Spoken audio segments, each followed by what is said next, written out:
কি গো গিন্নি, এটা কিসের ফর্দ? কোনো অনুষ্ঠান হবে নাকি? বিয়ে হবে গো। বিয়ে? কার বিয়ে? ভগবান শিবের সাথে দেবী পার্বতীর বিয়ে। সামনে শিবরাত্রি, মনে নেই? হ্যাঁ, তা মনে আছে, কিন্তু এই ফর্দটা কি জন্য গিন্নি? আমি শিবরাত্রির দিন বিকেলে বাবার মাথায় দুধ ঢালতে যাব, তাই তোমাকে আগে থেকে লিখে দিলাম কি কি লাগবে। সব আগে আগে নিয়ে আসবে। হ্যাঁ, দেখি কি লেখা আছে। দুধ 1 সের, গঙ্গা জল, নারকেল, ঘি, মধু, দই, সন্দেশ, রসগোল্লা, আকন্দ ফুলের মালা, ধূপ, মোমবাতি, 108টা বেলপাতা, ধূত্র ফুল, নীলকণ্ঠ ফুল, লাল পাড় সাদা পাটের শাড়ি। ওরে বাবা, এত কিছু! এখন ওরে বাবারে মারে কিছু চলবে না, চলবে না। আর আগে থেকে লিখে দিয়েছি, আমি কোনো বায়না শুনবো না। হ্যাঁ, যদি না নিয়ে আসো তাহলে কিন্তু চলে যাব। হ্যাঁ, বলি, শিবরাত্রির দিন তো মেয়েরা বাবার মাথায় দুধ জল ঢালে বাবার মতন স্বামীর কামনায়। তা আমি তোমার স্বামী তো উপস্থিত, তাই এত কিছু। তোমার মঙ্গল কামনায় গো। তুমি আর বাড়তি কথা বলবে না, যা বলেছি সেদিন নিয়ে আসবে। হ্যাঁ, বেশ বেশ, ঠিক আছে বাবা, ঠিক আছে। তাহলে আমি এখনই যাই, সব দোকানে দোকানে বায়না করে আসি। সেদিন তো এইসব জিনিসের চাহিদা তুঙ্গে থাকে। হ্যাঁ, তা যাও, সেটাই বুদ্ধিমানের কাজ হবে। হ্যাঁ,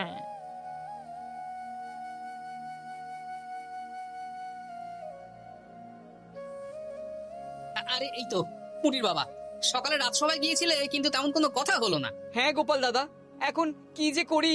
ঠিক আছে ঠিক আছে, আমি দেখছি কি ব্যবস্থা করা যায়, বুঝলে? ঠিক আছে গোপাল দাদা, একটু দেখো, বুঝতেই তো পারছো অভাবের সংসার। হ্যাঁ হ্যাঁ, কোনো চিন্তা করো না।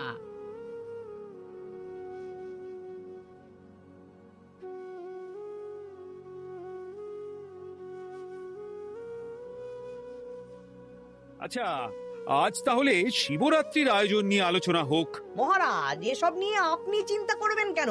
আরে আমার মতন একজন মন্ত্রী থাকতে আপনার মাথা ঘামানোর কোনো দরকারই নেই। না না মহারাজ, একদম মন্ত্রী মশাইকে দায়িত্ব দেবেন না। উনি প্রত্যেকবার দায়িত্ব নিয়ে সব তালগোল করে দেন, আর সব শেষে বলেন আমার ভুল হয়ে গেছে, আমাকে ছেড়ে দিন। এই গোপাল, গোপাল, একদম বাজে কথা বলবে না। আমি এখন ভালো হয়ে গেছি। ভালো না কালো? মহারাজ মহারাজ, আপনি আমাকে দায়িত্ব দিন, আমি সব সামলে দেব। সব কাজ সবাই মিলে করলেই তো ভালো। পুজো পাঠের দায়িত্ব আমার, বাকি আমি জানি না। সে ঠিক আছে, কিন্তু পুজোর জোগাড় অনেক দায়িত্ব, সব হিসেব করে কেনাকাটা করতে হয়। সবচেয়ে বড় ব্যাপার, তার জন্য সৎ হতে হয়। আমি কি অসৎ নাকি? আমি সব দায়িত্ব নেব। না, আমি নেব। আমি নেব। আমি। আহ, চুপ চুপ, একদম চুপ। গোপাল দায়িত্ব নেবে না মন্ত্রী, সেটা তো বিচার করতে হবে। কিভাবে বিচার করবেন মহারাজ? হ্যাঁ, একটা বুদ্ধির পরীক্ষা নেওয়া হবে। আমি এখন গোপালের চেয়ে অনেক বুদ্ধিমান হয়ে গেছি। তাহলে তো ভালো, তুমি গোপালের বুদ্ধির পরীক্ষা নাও। যদি গোপাল জিতে যায় তাহলে গোপালই দায়িত্ব পাবে, নইলে তুমি। ঠিক আছে, আমি এক্ষুনি প্রশ্ন করছি। হ্যাঁ হ্যাঁ, করুন করুন। হ্যাঁ, এমন কি জিনিস যা তুমি যতই খাও পেট ভরবে না? বাবা, মন্ত্রী কি প্রশ্ন করলে! গোপাল, বলো বলো বলো। এবার জমবে মজা। বেশ, তাহলে বলি। হ্যাঁ, বলো বলো। উত্তর হলো বাতাস। যতই খাও পেট ভরে না। গোপালের কি বুদ্ধি! ও মন্ত্রী মশাই, গোপাল তো প্রথম দানেই বাজিমাত করে দিল। হ্যাঁ, প্রথমটা তো সহজ ছিল। ঠিক আছে, এতই যদি বুদ্ধিমান হও তাহলে আরেকটা পরীক্ষা দাও। হ্যাঁ মন্ত্রী, বলো। এবার আপনারা একটু অপেক্ষা করুন, আমি আসছি।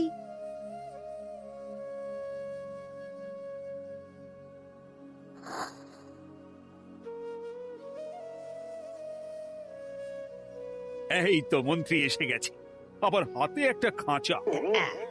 এই না গোপাল, এই খাঁচায় একটি অদৃশ্য মুরগি আছে। তুমি যদি বুদ্ধিমান হও তবে এর মাংস রান্না করে আজ নৈশভোজে মহারাজকে খাওয়াতে হবে। যদি না পারো, দায়িত্বের দও পাবে না। বেশ, তাহলে দিন, আমি রাতেই আসছি, রান্না করে নিয়ে আসছি। আপনারাও সবাই হাজির থাকবেন কিন্তু। এই সেরেছে, গোপাল যে এখনো এলো না। গোপাল নির্ঘাত ফেসেছে। এই তো চলে এসেছি। এ কি গোপাল, তুমি তো খালি হাতে। মাংসের ঝোল রেঁধেও এনেছি। ওই গোপাল, অদৃশ্য মুরগির ঝোল কোথায়? হ্যাঁ, কোথায় গোপাল? আহ, মহারাজ, অমন সুস্বাদু মুরগি আমি আগে কখনো খাইনি। আমি সেটা রান্না করে রাজপ্রাসাদের প্রধান ফটকের বাইরে রেখে এসেছি। মস্করা হচ্ছে? চলুন তো গিয়ে দেখি। হ্যাঁ, চলো তো।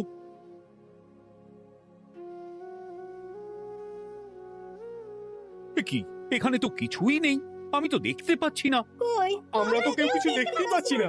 কোথায় কোথায় মাংসের ঝোল? আরে মন্ত্রী মশাই, অদৃশ্য মুরগি রান্না করলে ঝোলটাও তো অদৃশ্যই হবে। আপনি দেখতে পাচ্ছেন না, মানে আপনার মনে পাপ আছে, নইলে আপনার চোখের সমস্যা। মহারাজ তো ঠিকই দেখতে পাচ্ছেন, তাই না মহারাজ? এই রে, গোপাল তো মোক্ষম জবাব দিয়েছে। হ্যাঁ হ্যাঁ, চমৎকার ঘ্রাণ বেরোচ্ছে। মন্ত্রী, তুমি দেখতে পাচ্ছ না কেন? ইয়ে না মানে ঠিক আছে ঠিক আছে, পাচ্ছি, দেখতে পাচ্ছি। একটু ঝাপসা লাগছে, মনে হয় চোখ দেখাতে হবে। তার মানে গোপাল তো মন্ত্রী মশাইকে পর পর দুবার হারালো। আর একটা সুযোগ দিন মহারাজ, শেষ সুযোগ। বেশ, দিলাম। গোপালের কিন্তু বিশাল বুদ্ধি। মন্ত্রী, দেখো তো তুমি পারো কিনা, আর এটাই শেষ সুযোগ। মহারাজ, গোপাল যদি এতই বুদ্ধিমান হয়, তবে ও কি বলতে পারবে কাল ভোরে আমার মনে প্রথম কোন চিন্তাটা আসবে? এটা তো খুবই সহজ কথা। কাল ভোরে আপনার মনে প্রথম চিন্তা আসবে মহারাজ যেন দীর্ঘজীবী হন এবং রাজ্যের উন্নতি হোক। এই সেরেছে, এবার তো মহা ফাপড়ে পড়লাম। আমি যদি বলি না, এটা আমার চিন্তা ছিল না, তবে মহারাজের কাছে গর্দান যাবে। আর যদি বলি হ্যাঁ, তবে গোপালের বুদ্ধির কাছে আমাকে হার মানতে হবে। কি মন্ত্রী, বলো। হ্যাঁ, ঠিক বলেছ গোপাল, এটাই আমার চিন্তা ছিল। সাবাস গোপাল, সাবাস, কি তীক্ষ্ণ বুদ্ধি। তাহলে এই বুদ্ধির পরীক্ষায় বিজয়ী হলো গোপাল। জয় গোপালের জয়। তাহলে শিবরাত্রির পুজোর আয়োজনের দায়িত্ব এবার গোপালের। আমার আর কোনো চিন্তা রইল না। মহারাজ, গোপাল তো সব দায়িত্বই পেল, আমাকেও কিছু একটা দায়িত্ব দিন। আমিও একটা ঈশ্বরের সেবা করার সুযোগ চাই। আহ, তুমি তো হেরে গেলে। তাতে কি, ভালো কাজ করতে চাইছি, একটু সুযোগ দিন মহারাজ। বেশ, তাহলে তুমি গ্রামবাসীদের ভোগ প্রসাদ খাওয়ানোর দায়িত্বটা নাও। ধন্যবাদ মহারাজ। হ্যাঁ মন্ত্রী, মিলেমিশে কাজ করো, কিন্তু ঝামেলা করো না। না না, আমি সুষ্ঠুভাবে পালন করব। ঠিক আছে মন্ত্রী মশাই, তাহলে ওইটুকুই করুক, কিন্তু আমার কাজে কোনো বাধা দিতে আসবেন না। না না না, তোমার কাজে কোনো বাধা আসবে না। আমি ভোগ প্রসাদ বিতরণ, খাওয়া দাওয়া, এই সব ব্যাপারটা দেখব।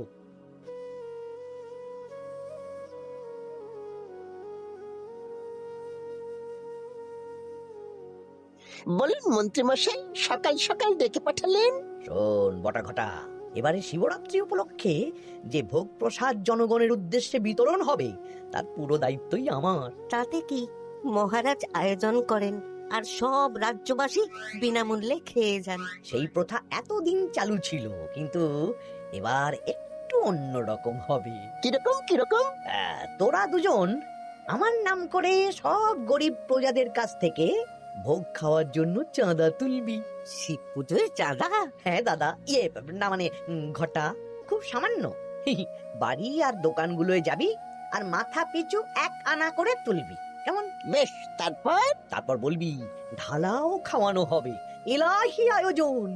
আচ্ছা ঠিক আছে। তবে ভুল করেও কোনো রাজসভাসদদের বাড়ি থেকে বা মান্যিগণ্যি লোকের বাড়ি থেকে এই চাঁদা তুলিস না যেন। না, তুলবো না। বলবি সারা রাত পুজো হবে, পরের দিন সকালে হবে প্রসাদ বিতরণ।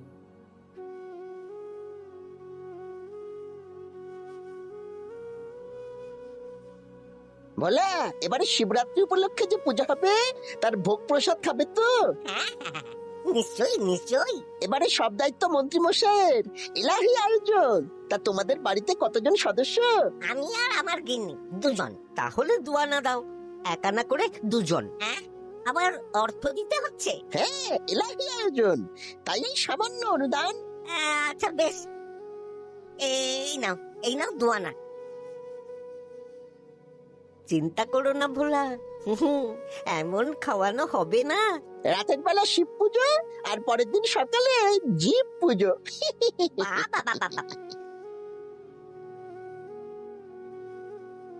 সব দোকানে দোকানে আমি যাচ্ছি, আর তুই লোকজনের বাড়ি বাড়ি যা।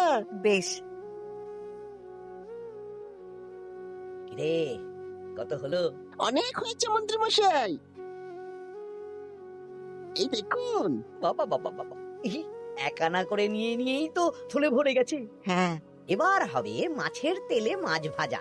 মহারাজও ভোগের আয়োজনের জন্য আজকে মোহর দিয়ে দিয়েছেন। তার মানে তো আপনার মুনাফাই মুনাফা, লাভই লাভ। আমাদেরকেও কিছু দিন। দেব দেব, এখনো কাজ বাকি আছে।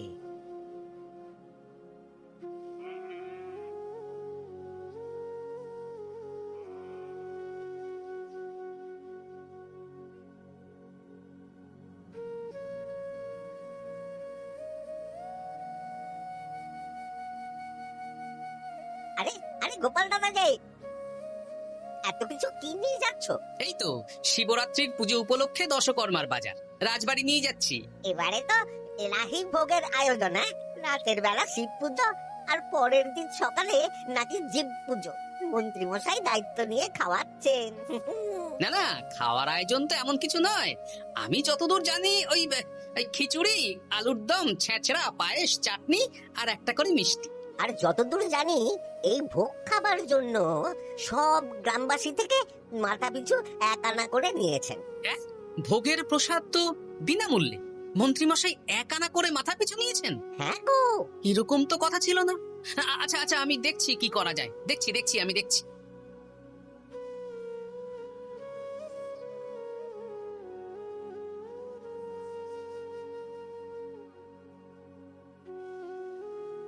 ভায়া, বলছি তোমার কাছে মন্ত্রীমশাই এসেছিলেন? হ্যাঁ, চালের বায়না করে গেলেন। তা কি চালের বায়না করলেন? খুবই সাধারণ চাল, আমার দোকানে সবচেয়ে কম দামি চাল বলতে পারো। সেই চাল তো আমি পুজোর দিন পাঠিয়ে দেব বলেছি। আচ্ছা, কেনাকাটার রসিদপত্র? না না, সেসব হয়নি, শেষে দেব। শোনো, মহারাজের আদেশ, মন্ত্রীমশাই যে চাল বলেছেন তার থেকে 5 গুণ উৎকৃষ্ট মানের চাল দেওয়া চাই। যে চাল রাজা বাদশারাও খুব কম খান, সবচেয়ে দামি চাল। আচ্ছা, আর ডাল? ওটাও 1 নম্বর মানের সোনামুখ দেবে। বেশ। মন্ত্রীমশাই যা যা বায়না দিয়েছেন পরিমাণ এক থাকবে, শুধু জিনিসপত্রের মান বাড়বে। ঠিক আছে? আচ্ছা ঠিক আছে। আর একথা মন্ত্রীমশাইকে জানানোর দরকার নেই, শুধু মোহরটা ওনার কাছ থেকে আদায় করে নিও। যেদিন খাওয়ানো হবে সেদিন বিকেলে যাবে, মানে শিবরাত্রির পরের দিন বিকেল। বেশ।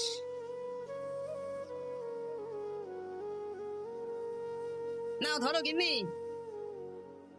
যা যা বলেছিলে সব কিনে এনেছি। এবার আমি মন্দিরে গেলাম, কেমন? ঠিক আছে গো, তুমি কি ভালো। হ্যাঁ, দীক্ষেতা, চললাম এখন ভিড় সামলাতে।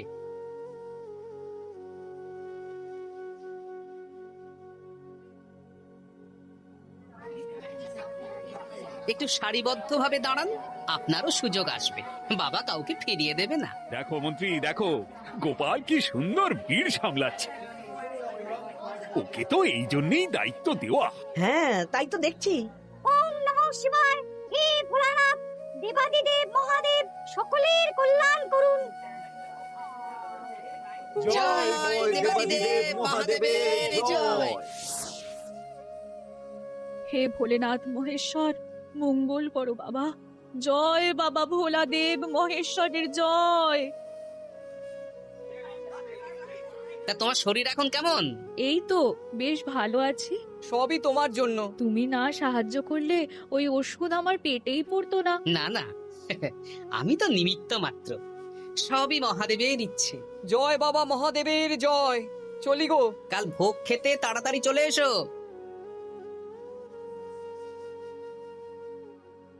জয় দেবাদিদেব মহাদেবের জয়।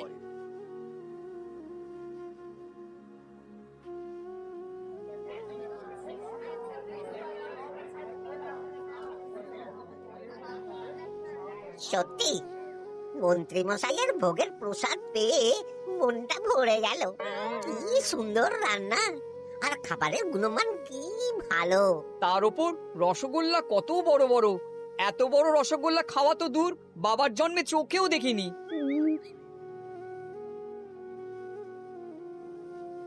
এই সেরেছে।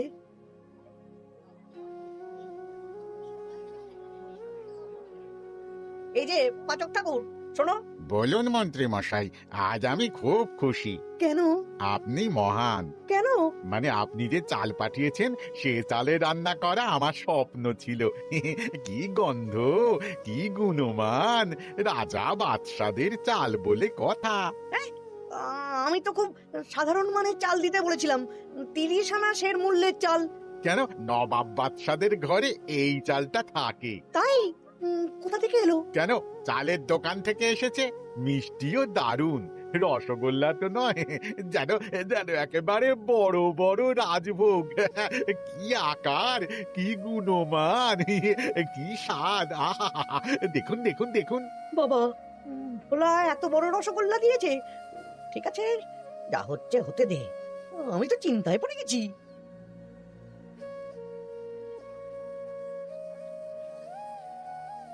মন্ত্রী, তুমি কি করেছো? তোমার নামে তো সবাই সুখ্যাতি করছে। না না, এই আর কি। আমি যা অর্থ দিয়েছি এই আয়োজনের জন্য তো তার চেয়ে 5 গুণ বেশি মোহর লাগবে, কিন্তু তুমি কি করে করলে? মন্ত্রীমশাই সত্যিই ভালো হয়ে গেছেন। দেখো গোপাল, দেখো, মন্ত্রী সত্যিই বদলে গেছেন। সবই তো জনগণের সেবার জন্য। কে জানে বাবা, কি গড়বড় হয়ে গেল।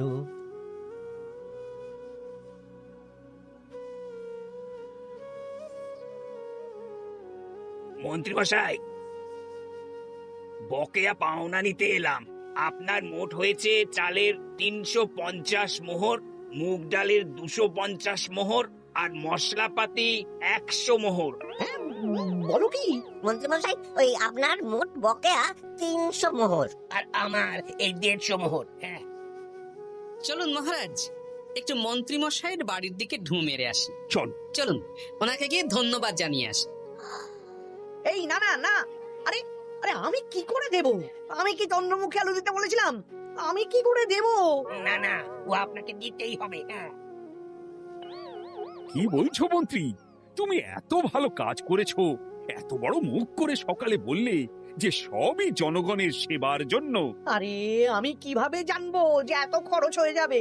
কেন মন্ত্রীমশাই, আপনি তো গ্রামবাসীদের থেকে অর্থ নিয়েছেন, মাথা পিছু 1 আনা করে। মানে এই সব তো কথা ছিল না। এই সেরেছে, গোপাল কি করে জেনে গেল? এসব কথা কি আর চাপা থাকে?